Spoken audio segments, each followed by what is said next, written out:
విద్యార్థుల కలల్ని నిజం చేయడమే ప్రభుత్వ లక్ష్యమన్నారు ముఖ్యమంత్రి రేవంత్ రెడ్డి. చదువుపై తమ ప్రభుత్వం పెట్టేది ఖర్చు కాదని పెట్టుబడి అన్నారు. నేటి బాలలే రేపటి తెలంగాణ భవిష్యత్ అన్నారు రేవంత్ రెడ్డి. ప్రతి విద్యార్థికి నాణ్యమైన భోజనం అందించేందుకే డయట్ కాస్మెటిక్ ఛార్జీలు పెంచామన్న ముఖ్యమంత్రి ఇకపై నాసిరకం భోజనం పెడితే జైలుకు పంపుతామని హెచ్చరించారు. సంపద పంచాలంటే కులగణన జరిగి తీరాలన్నారు రేవంత్ రెడ్డి.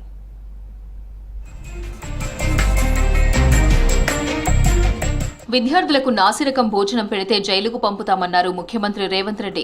ఎల్బీ స్టేడియంలో మంత్రులతో కలిసి బాలల దినోత్సవంలో పాల్గొన్నారు. తెలంగాణలో పండించిన వడ్లతోనే విద్యార్థులకు సన్నబియ్యం అన్నం పెడతామన్నారు. గత ప్రభుత్వం విద్యార్థులను పట్టించుకోలేదని చెప్పారు రేవంత్. తాము అధికారంలోకి వచ్చాక విద్యకు ప్రాధాన్యమిస్తున్నామన్నారు. కేసీఆర్ హయాంలో 5,000 పాఠశాలలు మూతపడ్డాయని ఆరోపించారు. ప్రభుత్వ బడుల ప్రతిష్టను పెంచే బాధ్యత టీచర్లదేనన్నారు ముఖ్యమంత్రి. నాసిరకమైన భోజనాలు పెట్టినా నాసి రకమైన వస్తువులను సరఫరా చేసిన వాళ్ళందరూ ఊచలు లెక్క పెట్టాల్సిందే. వాళ్ళందరినీ కటకటాల వెనక్కి తొయ్యాల్సిందే. పాసిపోయిన అన్నమో కూరగాయలను పెడితే చూసేది లేదు.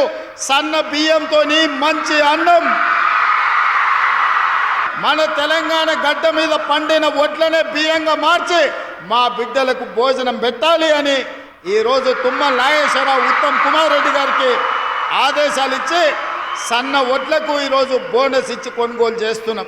కులగణనపై కొంతమంది తప్పుడు ప్రచారం చేస్తున్నారన్నారు రేవంత్ రెడ్డి. 50% మించి రిజర్వేషన్లు దక్కాలంటే కులగణన జరిగి తీరాలన్నారు. ఉద్యోగం ఇంటి తలుపు తట్టాలంటే కులగణన జరిగి తీరాలన్నారు. కులగణన హెల్త్ చెకప్ లాంటిదన్నారు రేవంత్ రెడ్డి. ఉన్నత విద్యా అవకాశాలు రావాలి అనంటే కులగణన జరగాలి. మీ ఉద్యోగ ఉపాధి అవకాశాలు మీ తలుపు తట్టాలి అంటే ఈ రాష్ట్రంలో కులగణన జరగాలి. ఏ ఒక్క సంక్షేమ పథకం తొలగించడానికి కులగణన కాదు. ఇది ఎక్స్రే కాదు, mega health checkup for society. సమాజంలో ఉన్న అన్ని అంచనాలను తీసుకొని అందరికీ సంక్షేమ పథకాలు అందించడమే ఈ ప్రభుత్వం యొక్క ఆలోచన. వ్యసన పరులను ఉక్కుపాదంతో అణచివేస్తామన్నారు రేవంత్. తెలంగాణ సమాజం వేగంగా వ్యసనాలకు బానిసవుతుందని చెప్పారు. వ్యసనాలకు దూరంగా ఉంటామని ప్రతి విద్యార్థి ప్రమాణం చేయాలన్నారు. వ్యసనాలకు బానిసలము కాము, సమాజానికి ఆదర్శంగా ఉంటాము, ఉన్నత చదువులు చదువుకుంటామని చెప్పి మీరందరూ కూడా పెద్ద ఎత్తున చప్పట్లతో నాకు మాట ఇవ్వాల్సిందిగా మిమ్మల్ని అందరినీ కోరుకుంటున్నా. ఫామ్ హౌస్లో పండుకున్న చంద్రశేఖరరావుకు వినిపించేటట్టు మొన్న జరిగిన దీపావళి సందర్భంగా సారా బుడ్లతో కొకేన్తో దావతులు చేసుకున్న వాళ్ళు గుండెలు పగిలేలా మీరు చప్పట్లు కొట్టండి. వ్యసన పరులకు మీరు సింహ స్వప్నం కావాలి. ఆధునిక భారతదేశానికి పునాదులు వేసిందే నెహ్రూ అని అన్నారు డిప్యూటీ సీఎం భట్టి విక్రమార్క.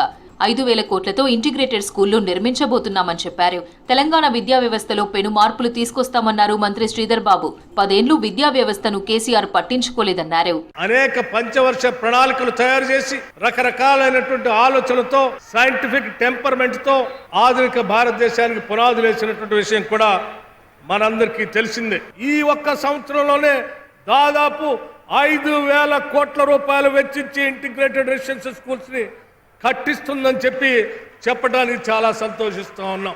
పిల్లల భవిష్యత్తు గురించి ఆలోచన లేని గత దశాబ్ద కాలం నుంచి ముందుకు నడిచిన ఈ విద్యా వ్యవస్థను మెరుగుపరచడానికి సమీకృతం చేసి పిల్లల భవిష్యత్తు బంగారు భవిష్యత్తుకు నాంది పలకాలని ఆలోచన చేసి అంతకుముందు ఎస్సీఆర్టీలో విద్యార్థులతో కలిసి మాక్ అసెంబ్లీ నిర్వహించారు సీఎం రేవంత్ రెడ్డి. అసెంబ్లీకి పోటీ చేసే అభ్యర్థుల వయోపరిమితి తగ్గించాల్సిన అవసరం ఉందన్నారు.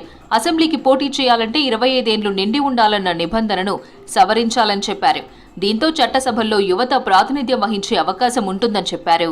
ఎన్నికల్లో శాసనసభ పోటీ చేయడానికి 25 సంవత్సరాల నిబంధన ఉన్నది. ఈ నిబంధనను కూడా సవరించుకొని 21 సంవత్సరాలు పూర్తి చేసుకున్న వాళ్ళు శాసనసభకు పోటీ చేయడానికి అవకాశం కల్పిస్తే, చట్టాన్ని సవరిస్తే యంగర్ జనరేషను శాసనసభలో రిప్రజెంట్ చేయడానికి అవకాశం ఉంటుంది.